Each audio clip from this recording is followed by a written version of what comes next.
to that kind of. Was my missus actually.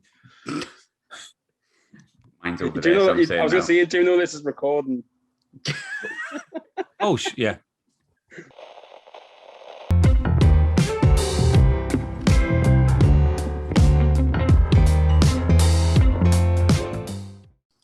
Hello and welcome to our first game preview of Euro 2020 as part of What the Falk podcast. It's literally days away from England's first game at the Euros as we face Croatia at Wembley this weekend. And we could have all earned ourselves a bit of a rest. We probably should have done, but we've decided that football podcasts are not podcasts even, are not just for the season, they're also for the summer and they're better all year round. So today we will be previewing England's opening game, and joining myself today is two guests who probably should have had a bit of time off, like myself, and they both fit into the category of we didn't want to go up and get promoted anyway. First up, England and Sunderland fan. I don't think I've ever introduced you as that, but fellow contributor to What the Falk, Connor. How are you doing? Are you all right? Yeah, I'm good. How are you? Yeah, mate, just tripping over my words in the intro, but like, what's new? What's new, mate? What's new? Get the pubs open, then I'll be bothered. How exciting is I can actually sit indoors in a pub. Indoors, like, do you think you could ever see the day coming? I give it 3 weeks, mate. I give it 3 weeks. Yeah. Obviously, alongside that, joining myself is another guest who everyone's been asking to bring him back on. Sadly, his team, like I said before, didn't get promoted, like ourselves. So I haven't had the chance to bring him on. So first opportunity I've got to have done. So for the listeners, I'll be pleased to hear Matt from This Is Tranmere is back, previewing another Wembley game under very different circumstances. How are you, mate, though? You all right? Yeah, good. And like you say, we didn't want to get promoted. Neither did you. You don't want to be in that stupid Championship, and we don't want to be in that stupid League One. You can represent us in League One. And you did us proud in the playoffs by losing, which is what we did as well. Because both of us do best. Oh, do you know what? We're both brilliant. And people say inconsistent. We're not. We know what we're doing. When it comes to losing big games, we know what we're doing. And that was why when we played in the final, it was like, finally, there must be a winner here. And that's what it took for you to finally win at Wembley, was to meet a fellow bottle merchant like us. Great, wasn't it? Great to see. Wish we could do it every season, like, but well, let's have a friendly at Wembley every year. Not at Prenton Park. I'm used to getting beaten there back in the day, mate, as we've discussed. It's insane. I reckon. Can we play you every week at Prenton Park? We'll start from the top. Last time England played in a major tournament, it was against Croatia. Unfortunately, not the greatest day. Croatia took, to be honest, I said at the time, I'll say it now, with hindsight of a couple of years, well-deserved, painful as it was. But Connor, what are your memories of the last game between us two? Obviously, the World Cup semi-final, because as much as the result wasn't great, it was just nice to be there for once, I think. It seems like so long back now, but what I can remember from the day was that we just looked absolutely shattered. Like, we still had a hangover from the Colombia game, which was obviously one of the best memories as an England fan, which tells you all about how successful England's been over the years. Where memories was to winning a penalty shootout against Colombia, and that's about where it peaked for us. Well, in my lifetime, definitely. It was enjoyable seeing. I remember James celebrating wildly when Colombia equalised in the last minute, and then seeing his sad little, like, pretty much perfect face, being really, really disappointed when Jordan Pickford decided to do the most non-England thing ever and save a couple of penalties. Now, of course, teammates. I wonder if that's ever come up in discussion. Actually, that's a good point. I'll ask him if I ever get James on the podcast, which is doubtful, but who knows? Matt, what about yourself? Obviously, it was a great tournament, the last one, the World Cup. It was kind of unexpectedly great. I don't think we expected to get that far, and then we got far and we started to believe. But the day was great, just disappointing result. But what are your memories of sort of the tournament, I guess? I think it's probably, everyone remembers it now. It's in folklore as the best tournament we've had since Euro 96, and that the similarities between the two, where all we need really to enjoy a tournament as England fans, as a country, is we want decent weather, and we had that for both, and decent performances. And you look back at Euro 96, and people think that we were brilliant, but we didn't play that well at any point. Oh, the Holland game, we played really well, obviously. I think our best performance was actually the Germany game that we did deserve to win. And same in 2018. But some people still go, oh, like the anti-England fans, the Scouts Not English brigade that we have around here as well, that don't even support them, mate, do I? I'm a Liverpool fan. And they were very much going, all you did was you laboured to a win against Tunisia, you beat Panama 6-0, got beat by Belgium twice, you beat Colombia on penalties and Sweden and lost Croatia. It was like, well, I'm sorry we didn't pick our, you don't choose who you play, do you? You beat, it was a weird World Cup, wasn't it? But it was just such a great summer, wasn't it? And the last time that I think the country at the time needed it too, didn't it? The way that the country came together. And it's one of those great ways where you look at what football does. It can just unite people and unite a country together. And like you say, winning the penalty shootout, like just doesn't happen, does it? England, Sunderland, and Tranmere fans, we don't really get many penalty shootout victories. Not when it's our former goalkeeper and our former prodigy that actually ends up like saving it as well. Yeah. That was even better. It was like, we've been saying this for years, and normally it doesn't come true. But Connor, you're going to add something there when you're not on mute.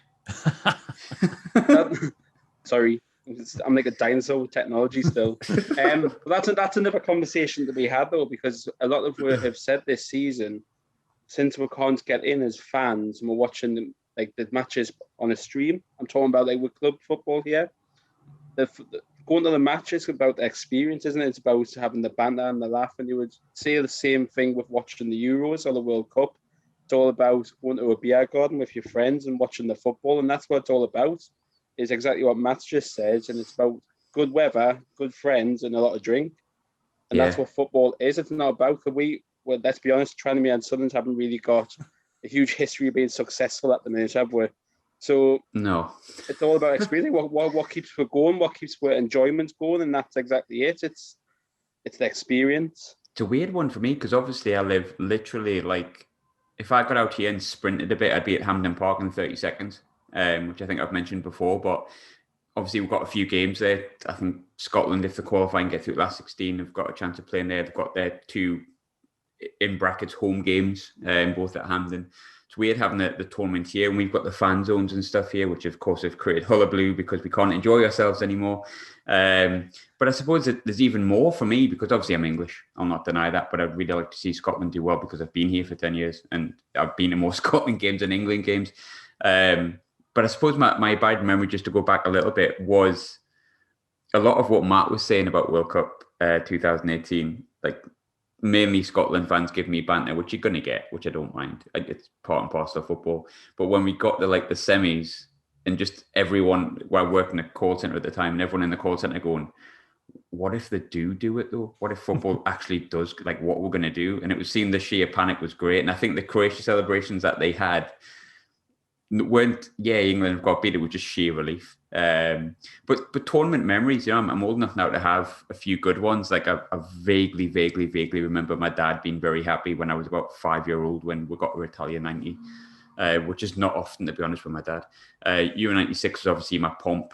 2018, yeah, absolutely, 100%. But great memories, of following England mixed with some pretty awful ones. But Matt, what's your like best ever tournament memory from England? I was thinking about this last night. I went on YouTube and watched these people who edit together every goal in HD English comms bracket of 2018. I was like, how was 2018? Because it really was. It did feel just like it was a really good World Cup in general. Because I think we all went into it with being in Russia, thinking, God, that Russia's not a place for a World Cup. But the weather seemed good over there. Everyone who went, and obviously Russia got to the semi-finals or the quarter-finals. Didn't they got beat by Croatia. I do love Euro 96, but I was a little bit too. I was 11. I was in year 6 in Euro 96. Same age as me. Yeah, France 98 for me. I love Italia 90, even though I can remember 5 or 6 games. I was 5, same age as you, for Italia 90. And it's like you say, because I don't remember it properly, it's almost got this mythical thing. And I love what's his name, the Italia 90 man, the mascot. What was he called? Oh, he's like the running man, isn't he? He's the little... just the most iconic. I've got a T-shirt with him on. I got off Redbubble years ago. I'm like, I don't know if you've been to the Football Museum in Manchester. They've got the actual massive, like 8-foot version. I was like, how can I steal that from here? Like, there's got to be a way. Oh, it's amazing.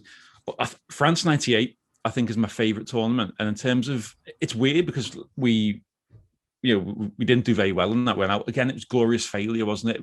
But that Argentina game, I remember watching it, and it was, and like you say, in the way it brings people, like, once you're older, it's all about going to a beer garden, and like Connor said, and coming together with your friends. And the England thing, you get together with friends that you might not go to your Sunderland or Tranmere games with, don't you? It brings together all, doesn't matter who your friends are. You know, you might have Newcastle fans or Midland fans, and we go, Liverpool, Everton fans, and you all go to the pub and congregate to watch England in a major tournament. But then when I would have been 13, I think 12, 13 in 98, it was sitting in the front room with me mum, my dad, and my brother. And we all sat there, and it was just like, you can't write the drama like that. There was the 2 early goals, wasn't it? And then Beckham gets sent off. It's 2-2 at half time. You know, we have the Campbell goal disallowed. We lose on penalties. Obviously, the iconic commentary moment, it was Kevin Keegan on co-commentary with Brian Moore, my favourite ever commentator. And David Batty steps up and goes, Kevin, in one word, is David Batty going to score? Yes. No. And you just knew when he said that, it was like, oh, of course. It was a bad question, wasn't it? Because he can't say no. So if he says no and he misses, he's right, but you don't want to be right, do you? And we know he was going to be the next England manager. But yeah, France 98 and that Argentina game, almost until last summer, and even eventually, you know, it was what we do best is glorious failure. Always the bridesmaid, never the bride. And yeah, but I just love a World Cup. I just love a European Championship. And I've always felt that European Championships are slightly harder to win because I think the quality is there more. I know they've expanded it now with this, and you know, you got like North Macedonia and some other weaker sides. 8 extra teams, I think, are in this now, aren't they? Yeah, I think it's 8. Like yeah, it's 24 instead of 16. But and the only negative for me, I know it's great that it's at Wembley and stuff, and each team, but I do think they need to revert back to it is in one country. Because the whole, I've never been, I don't know the pair of you, but I've always had that thing. I've always wanted to go to a tournament. Yeah, same. And I was nearly going to go to Euro 2016, like, because it was in France, you know, it was the easiest one you're ever going to get. And I wish they would revert back to that, because as much as this is good, we've got games at Wembley, they've got games at Hampden and vice versa. I wish it should just be in one country. So the plan is, if you go in, not that you can now, but you know, it would be you go and you normally try and some people do the whole tournament and you drive around, or even if you just go for a week and you try and get to, you know, one England game and then you get tickets to Switzerland versus Austria or something like that. I think it's like you get the it's a nice idea in principle. I was like, oh, it's a nice idea that it seems like a good idea to have it, but then COVID hit and it was like, not just in normal terms, you think, it's probably better in one country. It also comes on top of that, you kind of go, well, that's not a good idea to have everyone traveling right, left and centre. It's like if England finish like second or something, or third, we could end up going to like play in Bucharest before returning back to Wembley. It's just a bit... Yeah, it seems weird, doesn't it? Pointless almost. Yeah, I mean, it's like next year, it's like, for example, is the Women's Euros is next year, and the tickets go on sale, I think, next month. Really good price, all in England, and I've already started like mapping out exactly where it is that I'm going to go, and it's perfect for stuff like that. I love it. But Connor, I'll just come back to you. Obviously, there's been a lot of healthy and really positive debate about England squad, who should play, where they should go. Like, obviously, I think the preview podcast we had the discussion about the 4 right backs. That's obviously changed, but it felt like at one point we all just went, hang on a minute, we're discussing which of the 4 like potentially world-class right back should play. Like, that's brilliant. But we discussed it this morning, obviously, via the medium of Twitter messages, England's side and stuff like that, and what we could potentially play and put out. And I think no matter which team you put out, you kind of go, yeah, I'm all right with that, but you've all got your own opinions. But I'll change the question a little bit. Who do you think England's key player is? I think it's very hard, because it's the front 3 behind Harry Kane that is the biggest concern for me, because we've got so much depth around that part of the pitch. The rest of the pitch can essentially pick itself, apart from maybe centre midfield is a bit questionable. But I think Southgate will go for Harry Kane up top, with Foden in the middle behind him and Rashford and Sterling on the wings. But then you're leaving out Jack Grealish, you're leaving out Saka, you're leaving out Sancho. I think he'll go with Sterling and Rashford. There's Mount as well, isn't there? There's Mount as well. That's what I mean, and I think that's the biggest part. That's the biggest headache for Gareth Southgate. And I believe the rest of the pitch essentially picks itself. Yeah, I think so. I'm not going to lie, it's really, really stupid at the age of almost 35, but I got really excited that Phil Foden dyed his hair blonde just to do a Gaza. Like, I know everyone else say, "Oh, it's stupid," and I'm like, "No, nah, that's exactly the kind of spirit I want. I want him to see him do the dentist chair as well when he scores in the second game, hopefully." Well, I want them to fly to Hong Kong so they can recreate the actual dentist chair. Like, go and play Hong Kong 11 like tomorrow, a few days before the start of the tournament. If you're going to do it properly. I missed the red tops and I missed the red top newspapers and the controversy before the World Cup, before we go and all do quite well in it. Sort of same question to you, Matt. Obviously we've got an abundance of riches. I think personally, I'm most excited about Foden, and I love watching Jack Grealish. He's just one of those players that I love watching. And also when you can see it every time he speaks to a referee and it slows down, you can hear his accent. Even when you can't actually hear it, it's just superb. A yam. Yeah, pretty much. And I think, in truth, though, as much as they're the ones that excite me, if Harry Kane scores goals, England tend to win games. But obviously, everyone's got different opinions. Mate, who do you see as England's sort of key player moving into the tournament? I was thinking about this last night. There was an article I read on The Athletic, and it was all their main people. It was the thing that happens now. They're all going to pick what their 11 would be for the Croatia game.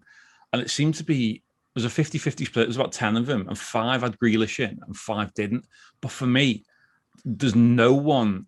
Foden is incredible, and I think he'll probably go on to be our best player.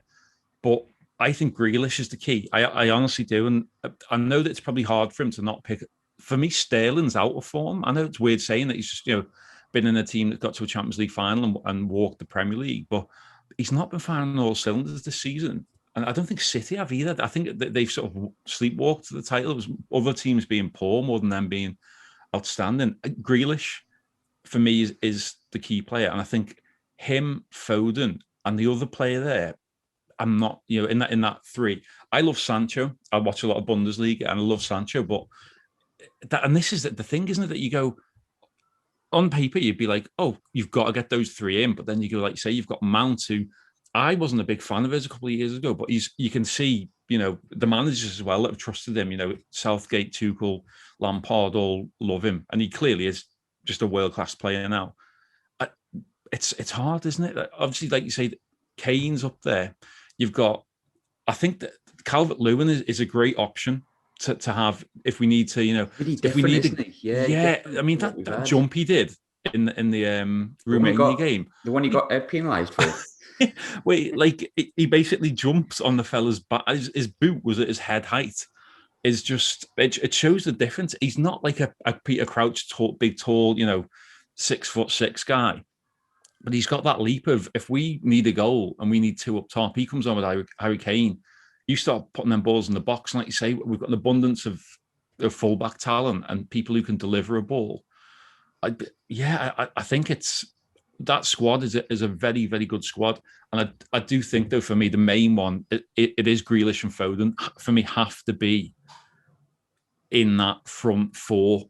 If someone has to miss out, it would be Sterling for me. I agree with you, because I had the exact same conversation with Graham this morning, and I said that I believe Southgate will go with Rashford, Sterling, but based on just names, and I think if you're going to base it on form, I would say Grealish has to be in there alongside Sancho.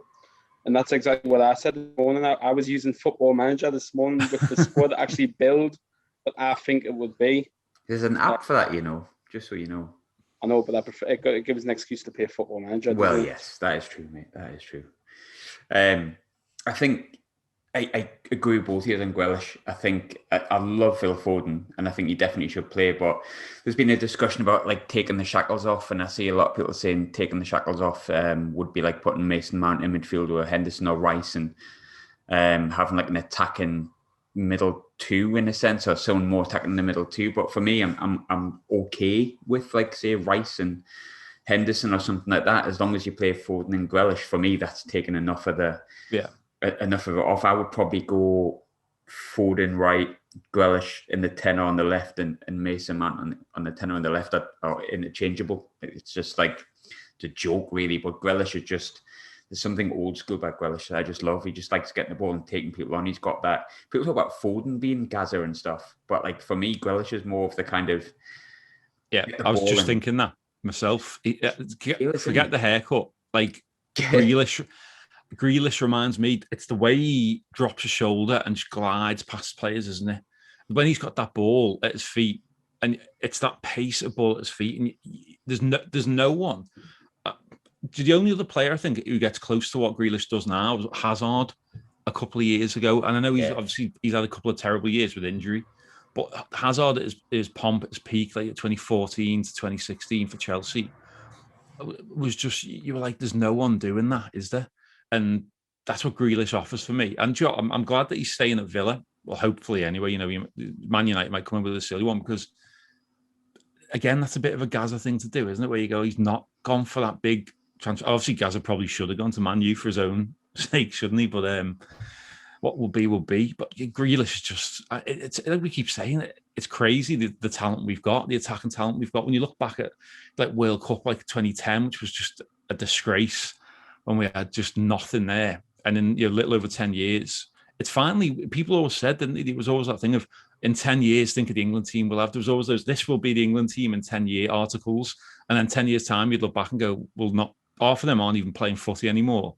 The other 6 are playing for Tranmere and Sunderland you used in to the get lower that echelons. so often. It was like, this is England's team in 10 years' time. I remember Luke Shaw was in it from about the age of like 16, and it's only until now that he's got into the team at 27. But Connor, just to sort of come back to you, I think on paper, and football's not played on paper, right? And I would probably disagree with this if the Scotland game was at Hampden, but Croatia's arguably the hardest game of the opening 3 on paper, the hardest game in the group.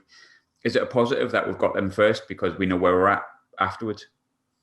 I think if you're going to go all the way, like I'm not saying we're going to win it. I know we had this conversation before. We are going to win it. Come on. What's coming home? I think it's coming home.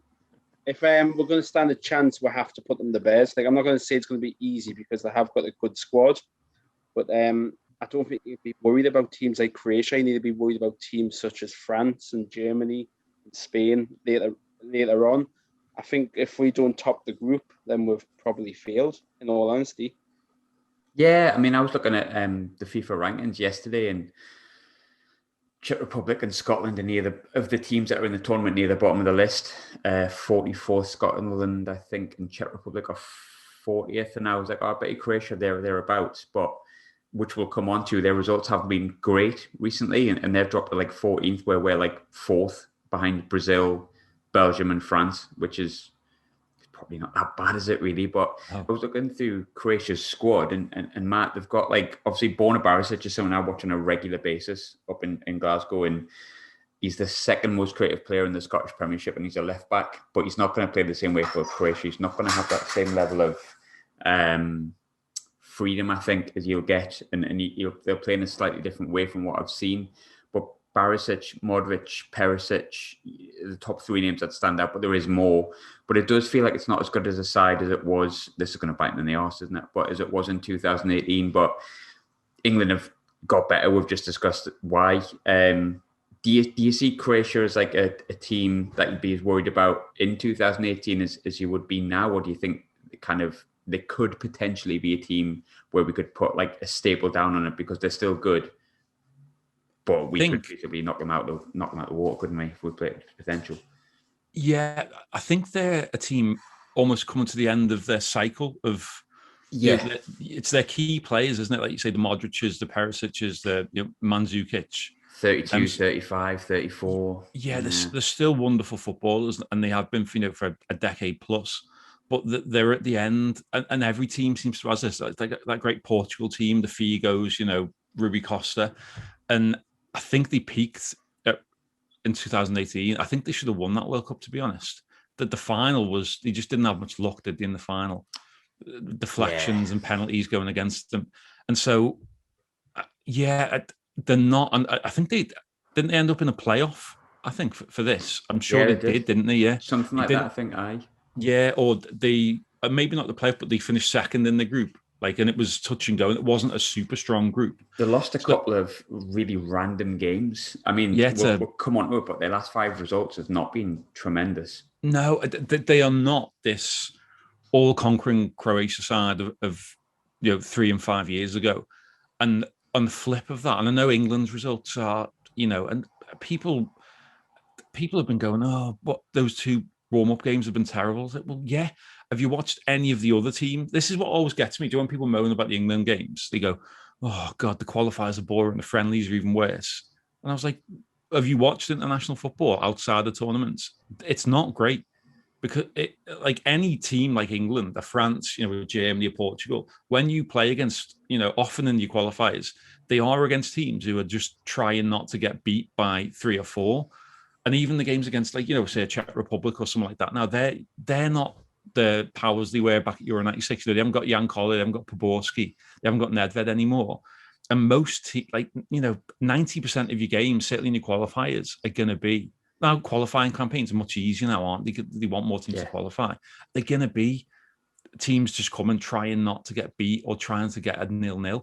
So all international football outside of major tournaments is, not great. It can be turgid. It can be boring. It's not just an England thing. You think that because you only watch England. But I think, I agree. We've got to look at that group and go, if you were picking a group to get out of for a major tournament, you'd fancy, we should beat the Czech Republic and we should beat Scotland on paper. And this Croatia team isn't as good as it was. And we are, as much as you don't want to feel big-headed as England, do you? But, I look at our team, look at our squad and go, if we can play as well as we can, then we're as good as anyone in this tournament. And in terms of, our first 11 on paper, it's easier said than doesn't it, on paper, is as good as anyone's. And it's just as, can they perform like they did? Because I think you said we surprised people at 2018. I think we surprised everyone, ourselves, the fans, and other countries as well. So I think it's there. If we didn't get out the group, it'd be an absolute disaster. But I think this is a different England team, isn't it now? It's a different set of lads. It feels like a different setup. I mean, I would loathe to come onto it, but I suppose we probably should. But Southgate's letter yesterday was just so bang on. In the Players Tribune, yeah. It's just bloody brilliant. And I mean, you sometimes loathe to make big statements, and I won't go on about it, but if you boo the knee, give your head a wobble. Honestly, give your head a wobble, man. There's no... Definitely. It's not a play, I'm not going to go into it, but I like that he brought that out, and because England, to my memory, has got so many great things about it. So many great memories. I mean, look at how many memories we talked about at the start, and we all come together, we all go on the lash, and I'm so pleased, and I know people have got their own opinions about Southgate, but that we've got that man in charge, because some things are probably a bit more important than football. But as a footballer, imagine reading something like that and being like, God, that's my boss, and he's just written that. I'm so pleased we're going into a tournament with him. It's kind of a situation you don't want to have to discuss, but since it's here, what a great bloke to have leading the team. Maybe not the best coach in the world, but he's a good man to have in charge. I'm proud to have him there, to be honest. I was just about to say something similar, because I've never been his biggest fan in terms of management, but I didn't like him in Euro 96, to be fair. I didn't like him in Euro 96. Well, yeah. I was only 5 at the time, so I can't really remember that. But that letter was bang on, and when I think back to times when I was younger, you can picture yourself exactly where you were at what game in a major tournament. I remember being sat on a hall, a junior hall, a school hall, on the floor watching England play Argentina in the 2002 World Cup. I still remember the telly on the wheels being rolled out, and yes, it was Beckham, a Beckham penalty, and that's what I mean. It's sort of me and you could actually sit here now and think back to a game in a major tournament that England's been in. You can picture exactly where you were and who you were with. Mm-hmm. And it's very hard to do that, to look back in so many years, that amount of time back, and picture exactly where you were. So he was bang on. I think he's a really good bloke. I'm not too keen on his management with the 2 defensive midfielders he likes to play, but as a bloke, he's absolutely smashing. He's absolutely nailed this with that letter. It's probably got quite a lot to do, hasn't it, Matt, with Southgate as a man, why I think the squad have performed recently. Over the past few years, a lot better, and it's felt more cohesive. We said before about the red tops and the England scandal. That didn't really happen in 2018. He managed to convince everyone to get behind the team somehow, and he's kind of doing it again, I think. But I think that speaks to probably how the squad's feeling under him, which is probably a big positive for him going into a major tournament, isn't it, Matt? Yeah, I think the thing with being the England manager is it's almost a completely different job to any sort of club management, in that it do, not that it doesn't matter what you like as a club manager. Obviously, you need to have a decent record, and he did okay at Middlesbrough, didn't he? I don't think he man. I know they ended up being relegated. He had a couple of the crazy UEFA Cup. Oh, that was McLaren, wasn't it? It was McLaren, I think. He wasn't. Yeah. He went into the England set up, didn't he? Straight after.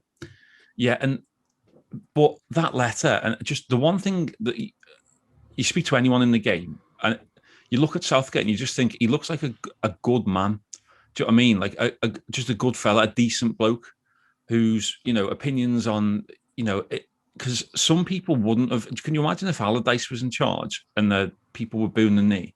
He would not have spoke so eloquently, and you never got the feeling that there was an FA person who's told him to do this, to speak about it. Do you know what I mean? You never got that feeling that he's been pushed to say this and it's not what he truly believes. It was him speaking from the heart. It was the same as, do you remember when we had that Bulgaria qualifier before? I think was it in the qualifiers for this, I think, wasn't it? It was part of the Euro 2020 qualifiers. And there was the horrible racist abuse. We beat them like 6-0. Sterling and Rashford were getting booed. And straight after that game, he did a very similar interview, which again, he's clearly not been pushed by anyone. This was him speaking from the heart, eloquently, diligently, perfectly encapsulate what we all thought. He was like, it's a disgrace.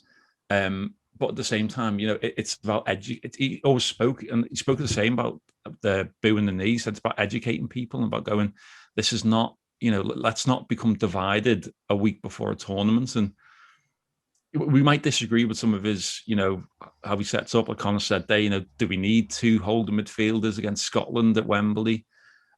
He probably feels that offsets the front 4, doesn't he, and stuff like that. But as a man, I don't think we can complain. It's what we need as an England manager, someone who you can go, he's just a good guy. It's almost, again, without getting too political, you need someone like that in charge, don't you? And like, balanced. I feel like in what he wrote. We don't have that in charge with Johnson and the Tory party and a bunch of just sycophants. To have him saying something like that really matters. And I just hope as many people as possible can reach as many people as possible. It should be printed in newspapers, to be honest. It should be some sort of, I don't know if the papers are never going to agree to do that, but could they not print that out as in a 2-page spread or something in every newspaper and give it to people? Because it needs to be seen, doesn't it? That because we need to come together right now, and hopefully this tournament can, bring the nation back together, so to speak. We could do. We've been together, I think, Scotland and England after the last 15 months. Yeah. Let's be honest, the last thing we need is to feel further apart, and that's kind of like the long and short of it, I guess. But in terms of England performance-wise, Connor, we come into the tournament on the back of 6 in a row, which we always enjoy saying. Scoring 15 and only conceding 1. It's like Sunderland playing Newcastle all over again. But the last 2, I think Matt touched on it before, they felt a little lukewarm. But how much do you think you can base like warm-up games on a major tournament? I don't think you can, because the warm-up games are obviously just a platform to try new things, try partnerships together. And that's all it is, really. So if you're going to go off a record's obviously fantastic. So if you're going to base what our future performance in this tournament on that, then you would say we should smash it. But I don't think we will. I think we'll grind out results where we need to be, and then hopefully we can go on to win it. That's a big if. On paper, there's no reason we can't match other teams, but it's like Matt said before, you worry about being the arrogant Englishman, but like it does feel like. Yeah, no, it does. I think this feels like the best squad we've had in a long time. Mm-hmm. Since the days of where we used to say Gerrard and Lampard should play together. I think we obviously hit a massive reset button when we had a really bad tournament, and we obviously try to push the youth through over the years, and it's starting to come to light now. These players are starting to peak and getting to the best they probably will ever play. You do have to wonder why he didn't pick Charlie White, though, to be fair. That's a fair. 31 goals is, but that's up to him. That's his one negative. Matt, Croatia, on the other hand, have been I was trying to think of the best word for this, and I've used the word eccentric. I don't know if that's the right word, but eccentric in form. They only actually lost 1-0 to Belgium, which is actually not bad. Belgium are my tournament favourite, to be completely honest. But then they drew at home to Andorra in a warm-up game. But we've kind of said, can you judge warm-up games? I don't know. But Andorra are pretty bad. I think they're the second lowest rated team in the whole world. They lost to Slovenia in March, and they only beat Cyprus 1-0, and that was in qualifying games. Can you read much into those results of Croatia, or do you think like Croatia like the definitive tournament team where those results actually won't matter because they know how to perform on a bigger stage? That's a good point. They always seem to come alive at tournaments, don't they? But in the same way, they never seem to dominate at a tournament in the group stage. They always seem to they just always seem to just get the job done. Just always. Like just such a professional side. I do think, to reiterate the point from earlier, that they're at the end of their cycle as all their best players are. This probably be the last tournament, if not. They've probably got the next World Cup in, and maybe a couple of them. Modric will be 38 at the next tournament. Yeah, probably is he already 36? Is he? He's approaching 36, I think. So I think he'd be approaching 38. So I think he's 35. So he doesn't play like it, does he? But no. That probably is too old, isn't it? Whereas you look at our squad, and it is, I don't know what the average age, it'd be interesting to see actually what the average age of the squad is. Because I think ours has got to be one of the youngest, maybe. Certainly in terms of key players, that starters, certainly. I think Hendo's probably the oldest.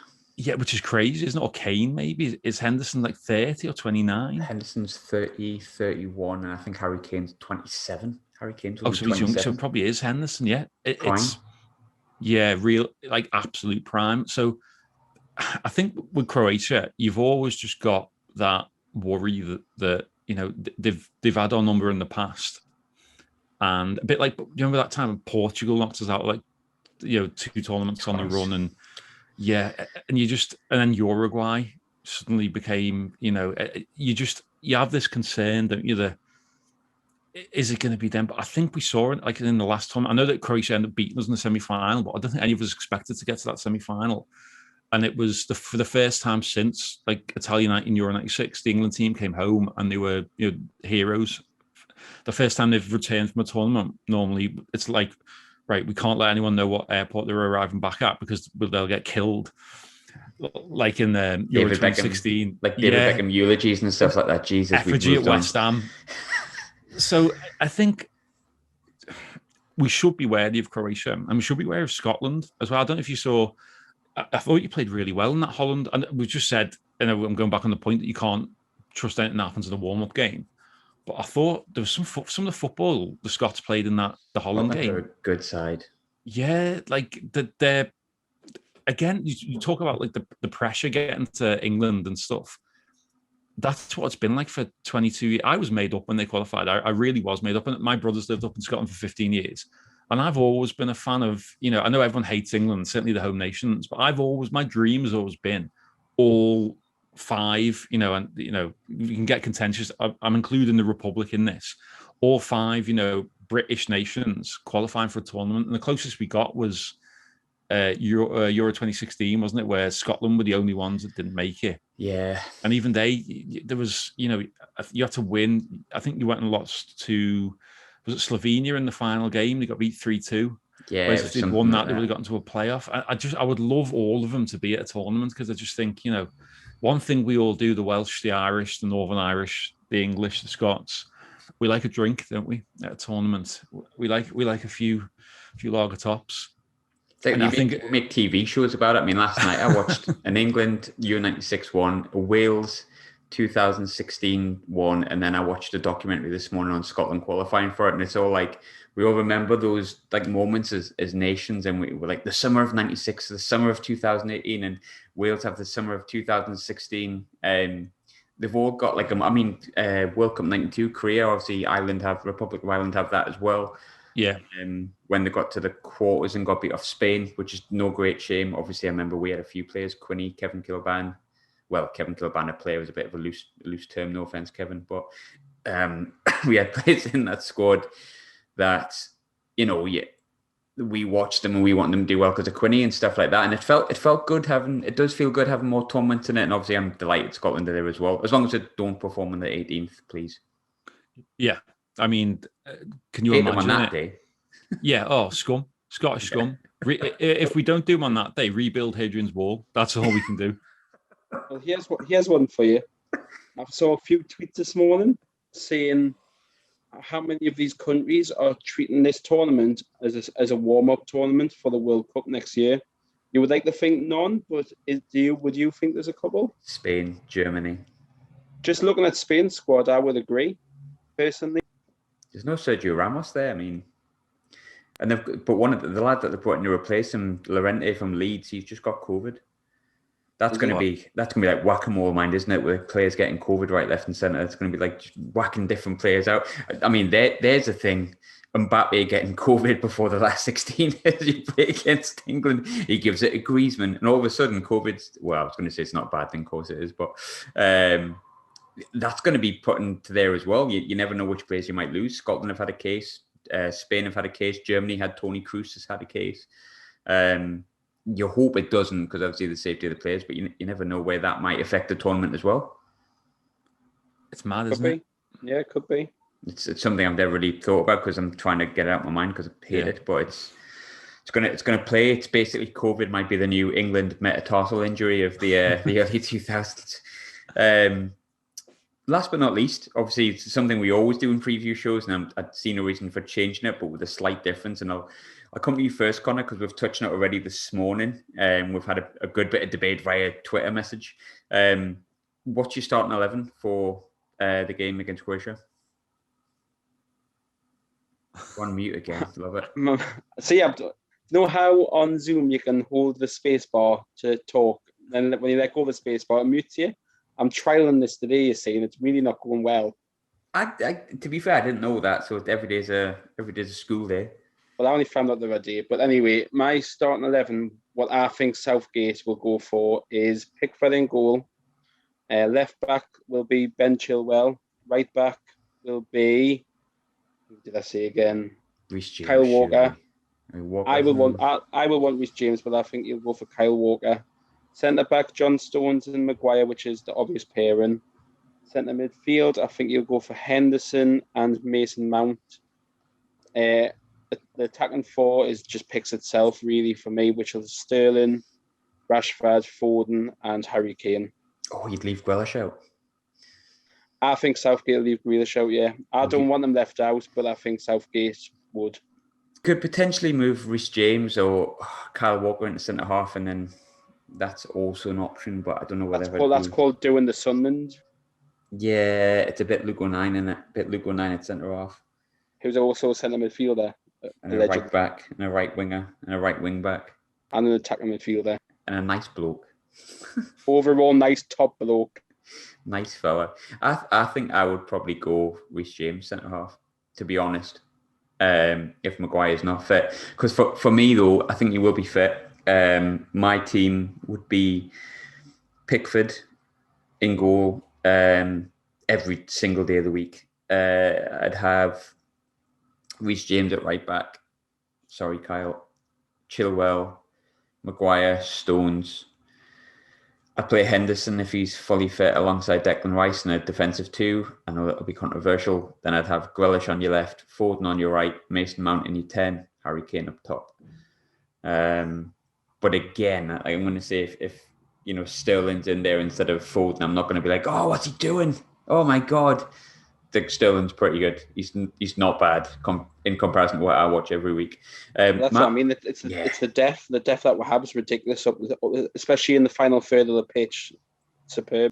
It's probably only centre half is probably where we're weakest. Yeah, truth be told. That aside, I think we're strong all over the pitch. But Matt, what's your team with or without Harry Maguire? Yeah, I mean, I think he's in everyone's team, isn't he? If he's fit, and I've got a feeling he will play. So do I. I think the reason he's not played in these warm-up games is probably a case of there's no point, was there? There really wasn't any point. It was about getting minutes for other people and fringe players. And basically keeping our first 11. It's fit and hysteria safe. if he gets injured, isn't it? And it's fingers like, pointing to Southgate and all that stuff that goes with it. You can't win, can you? It'd be like, why aren't you? Why these games are rubbish because you're playing the fringe players, but then if Kane gets injured, and he played a few, didn't he? Or someone gets injured, then why has he played? It's one of them. I think Pickford will start, and I do like Dean Henderson, and I like all the goalkeepers, to be honest. They've all got different strengths, but I think Pickford's, it's his to lose, isn't it? I would pick Reece James at right back. I would pick Maguire, Stones, Chilwell or Shaw. It's like Connor said there's so much. There's basically two players, and other than centre half, I'd say there's almost world-class players, or certainly, top players in every position. So it's much of a muchness. I do like Luke Shaw, but Chilwell or Shaw. Midfield, Declan Rice, definitely in the two. And I think if Henderson is fit, because I think they make a really good two. The front four, I would be saying Kane up front, and then the three behind for me, I would have Foden, Grealish, and I think I'd have Rashford just for pace. But then I love Sancho. I even love Bellingham. I'm a big fan of Bellingham. But where does he play? Does he prefer to play in that sitting role? Do you play him instead of Henderson? Do you play him in a forward role? But then, do you take Foden or Grealish out for Bellingham? I think he is more of a slightly deeper player, isn't he? But it's just bonkers. I think that the main thing you say is Maguire fit? Because that changes how you'd line up at the back. And who is that front three, basically, behind Kane? They're the two main questions, aren't they? And it's going to be interesting to see what he does, because he does have his favourites. And the thing is, he has his favourites based on players who've never let him down. It's not like, sometimes managers have favourites and you go, he picks him regardless. No, he's picked Sterling because Sterling's goal record and assist record at England level, with Kane especially, is outstanding. So, it's going to be come 2:00 on Sunday. It's going to be interesting to see what he does. See, we haven't even mentioned the wild cards. I am just saying wild cards in the loosest term, but you also got to think that we've got Kieran Trippier there, we've got Saka. These are players we haven't even mentioned yet. You've just mentioned Jude Bellingham. We've got Tyrone Mings, Connor Cody. So we have got a lot of depth there, and I'm not going to say they're bad players, but you wouldn't think they're going to be first on the pitch or second. Our fourth choice centre half, and I'm going to use Scotland as an example, not because it's the first country that comes into my mind, but they were in our group and were a team that we're potentially concerned about. Our third or fourth choice centre backs would probably be Scotland's first choice. Yeah, that's fair. And that's no detriment to Scotland's defenders. Liam Cooper's had a great season. I've had Declan Gallagher on the show. Love the bloke. But I think you're talking Tyrone Mings worth 18 million when he was like 19 years old, and you've got like Connor Cody, who's like the captain of one of the better, more progressive sides. I know obviously last season wasn't perfect, but I think we can go into reasons for that. But it's not a Wolves podcast, I guess. If there's any Wolves fans listening, sorry. But the big one for me, this is controversial before we go into predictions and we all go on our merry ways and get ready for the tournament. But I would have played Jesse Lingard, not just in the squad, in the starting 11. I think I'll agree with that. When Trent Alexander-Arnold was out the squad, when Trent was out the squad, I said Lingard should be in. Him or James Ward-Prowse, but no, I did as well. I'd agree with that one. His form, his form over since he went to West Ham, I think his goals and assists, wasn't he? If not the top in the Prem, he was in the top 5, wasn't he, by a mile? And he was on his face again. Yeah, he's essentially carried West Ham. He's essentially carried West Ham to Europe. Yeah, because they've faltered in games, but there was times when you were just like, "Oh, where's he got that extra yard of pace from?" He's dancing, he's smiling, he's got loads of drip. And I know for some weird reason, him being happy wound people up at some point. I mean, I can probably guess why. But I love it. I think it's great. I love a bit of dancing and being happy in the changing room. And obviously, I think it's well documented that he had a year where he had to look after his siblings because, like, I think his mum was unwell or something like that. Yeah, that's obviously right. a good bloke. And I mean, anyone who's friends with Marcus Rashford, you can't really, I'm not going to criticise that. He's the best bloke on the planet, any Marcus Rashford. So, but before I let you go, predictions, I'll go first. I always get them wrong, so I'll just get out of the way. 2-0 England. I fancy Jack Grealish and Harry Kane from the penalty spot. Connor? I'm going to say 2-1 win. We're going to grind it out and score. It's going to be 1-1 and we're going to score in the last 10 minutes. Going to bump and grind it out. That's what I like to hear. Yeah, I think it'll be 2-1 as well. I'd love to be, have a nice relaxing last couple of minutes, but I just don't see it. Like it's not how we do things, is it? It'll be, we'll be biting the fingernails in injury time, but I do think we'll get the result. We don't start tournaments well, notoriously. We always get like a 1-1 Switzerland during 96 Russia. Yeah. Like, and remember the Tunisia game, 90th minute, wasn't it? Yeah. And we battered them. Remember the first half? We battered them as well. We just couldn't get that second goal. A win would set us up very nicely. A draw wouldn't be a disaster. A defeat, we can still qualify. So that's the plus point, is that any result. They've made it very difficult for us they've made the Euros, haven't they, with the new qualification, and even does the third place team get through? In this best third placed. Yeah, so they've made it very difficult for the big sides to flap it, haven't they? So if we don't get out of this group, then Jesus Christ, then what's the point? If we don't make it out of this? That's it. Just end football. If we don't get out of this group, I'm deleting this entire podcast and any of the preview shows I've done where I've said we're probably likely to win it. We've got such an abundance of riches. The funny thing is, and I'll leave you with this, I heard yesterday, and I can't remember who told me it. I was talking to someone yesterday, and they were watching Euro 96, and they were really young. I think they were 5, so a couple of years younger than me. And they said when we got beat off Germany on penalties, they didn't think England had got kicked out of Euro 96. They thought that England had been kicked out of football, which for me is the best concept you can have for like a next World Cup or European Championship. If you get knocked out, that's it. You're out of football forever until you've been barred. Yeah, who wrote that? Who wrote that? Rook Henry VIII. It'd just be great, wouldn't it? But thanks very much for joining us. I'm sure the listeners will be pleased to hear Matt back. As always, Matt, you've been great crack. I don't mind blowing smoke up your arse. Brilliant on the podcast. Love having you on. Yes, I'm sure you'll come back. Connor, always nice to have you on, mate. Always nice to see you doing well. Nice to see wee Max home as well. Because you look like you're just having a bundle of fun, mate. So that's class. But to the people, I am tired though. I see the bags under my eyes. I wasn't going to say anything, mate, but there you go. But as for everyone, I forget to say this because I'm not that bothered because I don't do it for subscriptions. But if you do enjoy it, do subscribe. I think we've just got over 800 or whatever on YouTube. So that's kind of good. That means you don't mind listening to what I'm saying. And Matt's sure to bring in a few subscribers. Everyone loves Matt. Everyone loves Connor. Some people like me. Thanks for listening. What's our cut of the empire we get? Because I know you're raking in the cash, aren't you, from your YouTube subs? You're basically an influencer with 800. 800 with 800 subs on YouTube. Don't know how I'm influencing, mate, but who's sponsoring the pod? Because surely you're getting the sponsored content now, aren't you? Viber goalkeeping. That's not a bad sponsor. Do you know what keeps coming up on like stuff I watch on YouTube? They're all sponsored by Manscaped. Do you know what that is? I got an email off them this morning. Are you joking? I'm not even joking. I got an email off them this morning. If this was a video pod, I'd show the email. I got one this morning, but I said, no, thanks. Viber Goalkeeping is my friend, and he will remain the sponsor. But yeah, if you want us to get big sponsors, like Puma or something. Puma or VPN. They're all sponsored by VPNs, aren't they? ExpressVPN. Just something decent that'll make us have lots of money. Feel free to subscribe. That I care about subscriptions. So thanks very much.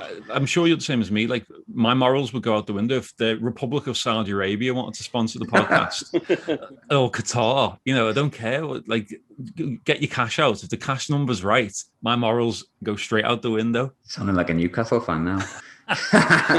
Get them in. It's a government conspiracy against Newcastle, isn't it?